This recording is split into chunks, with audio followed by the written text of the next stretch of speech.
اے خداوند، میں نے گہراؤں میں سے تیرے حضور فریاد کی ہے۔ اے خداوند، میری آواز سن لے۔ میری التجا کی آواز پر تیرے کان لگے رہیں۔ اے خداوند، اگر تو بدکاری کو حساب میں لائے تو اے خداوند، کون قائم رہ سکے گا؟ پر مغفرت تیرے ہاتھ میں ہے تاکہ لوگ تجھ سے ڈریں۔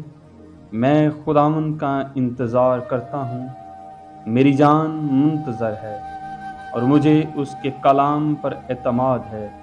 صبح کا انتظار کرنے والوں سے زیادہ، ہاں صبح کا انتظار کرنے والوں سے کہیں زیادہ میری جان خداوند کی منتظر ہے۔